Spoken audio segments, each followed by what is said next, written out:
Start on the floor. Well, we always start with a pledge to ourselves that we'll take good care of ourselves. Never force, never push, and have fun. We're going to take the roll. Here's the roll.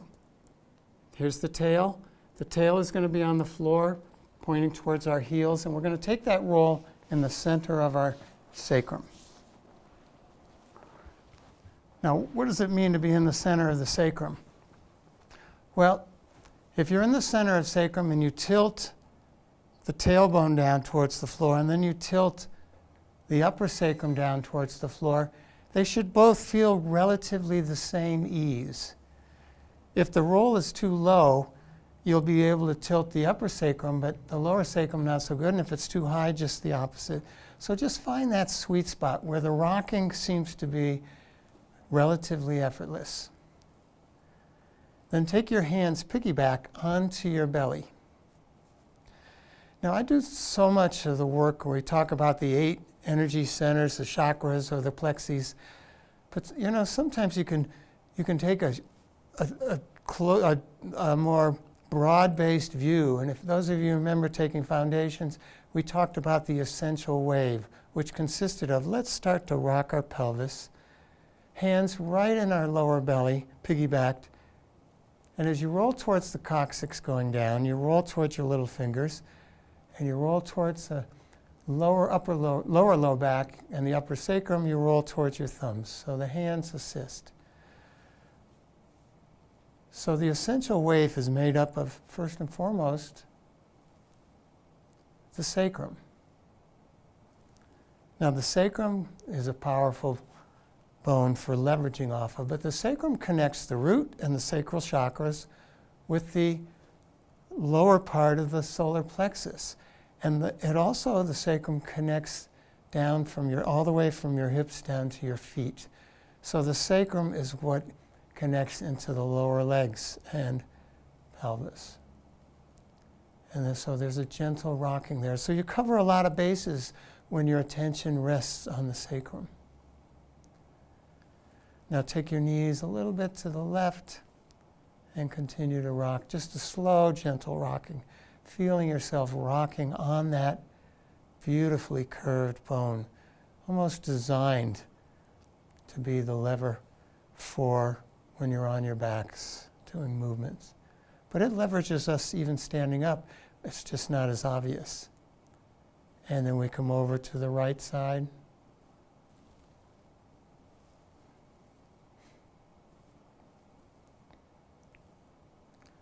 And back to center.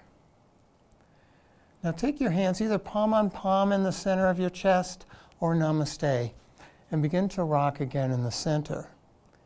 And when you're rolling down towards the coccyx, I want you to listen to the spine between your shoulder blades. And when you roll down to the coccyx, you should feel yourself rolling headward up through your mid-thoracic spine.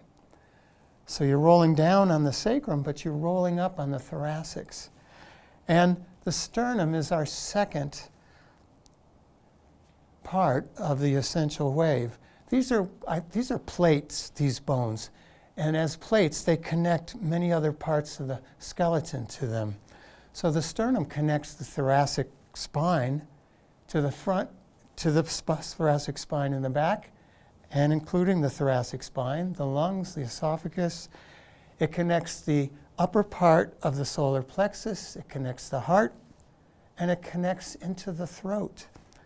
So you've had 2 places to pay attention to, and you've already connected into 6 energy centers. And some of them overlap with each other. Now take a hand on the pubic bone and a hand on the frontal bone. And when you roll down towards the coccyx, your chin goes towards your chest. And you're rolling up on the back of your skull. Now what's cool is when you're tilting down towards the coccyx and your chin is going towards the chest, your lumbar spine is moving into extension towards the ceiling, and your cervical spine is moving into flexion towards the floor. It's the opposite when you're standing. But the big key here is these curves allow you to move in counterbalancing ways that'll keep you from being, now if everything was rigid and you continue to rock your pelvis, you'd be a battering ram through your spine. But because you've got these curves and because these waves counterbalance each other, that's a wonderful thing. We come to the third part of the essential wave, your occiput. And just feel yourself rocking on the occiput.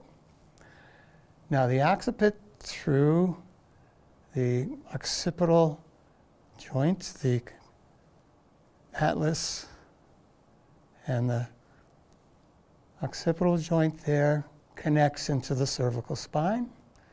The occiput connects intimately and all to your cranial bones. It has fascial connections into your brain, and it connects up into your crown. So your throat, your brain, and your crown intimately connected when you pay attention to your occiput. 3 bones, 8 centers, and many other things. 24 vertebrae, hips, sacrum, the lower leg, the whole leg complex from 3 bones, paying attention to them. Now let your arms go out to the side, and we're just doing a lot of lollygagging around with our tilts, which is a nice thing to do. And you might not feel it right now, but your scapulas are sliding on the back wall of your upper back ribs. Now they're actually sliding, but it's the back ribs that are doing the movements. And that brings us to our 4th essential wave, and that's the essential wave of our scapulas, which connects all of those 8 centers and many, many, many other things down into the arms and into the fingers. Because like we connected into the legs from the sacrum, we connect into the arms from the heart and thoracic movement. Wonderful. Let's take your hands onto your knees now and just gently let your knees fall into your belly.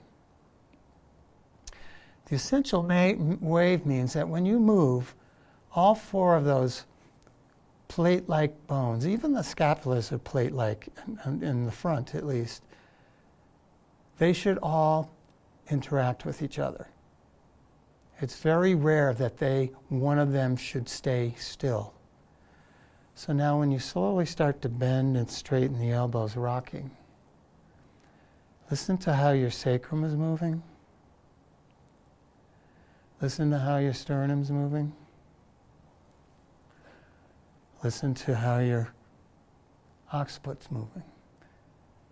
And when you listen to the sacrum, you can expand it to say, well, listen to my legs, my hips, my knees, my ankles, my feet, my quadriceps. All of that's connected to the sacrum. Or you can say my lower low back. And then as you sway the knees side to side, let's listen to our sternum, our breastplate. And as that moves, it's connected to the T12 area, the solar plexus. It's connected up to the throat. And it's connected more obviously to the heart center. And then listen to how your occiput's rocking. And how that moves tells us how we're moving through the throat, through the third eye or the brain, and through the crown, and through the cranial bones. That whole upper body area as it moves, listen to how it moves the scapulas, which connect all the way down to your fingertips, your fingerprints, and now gently circle. As we circle, you just play now with those 4 areas. The sacrum, the sternum, scapulas, and the occiput. And when you hear those, you're hearing the whole body. When you hear the sacrum, if it's not moving well, the legs aren't going to move as well. And we're going to feel that when we walk this morning. Or the lower low back's not moving as well, etc., all the way up. So listen, as you listen to those different points, let your attention drift around to them and reverse the circle.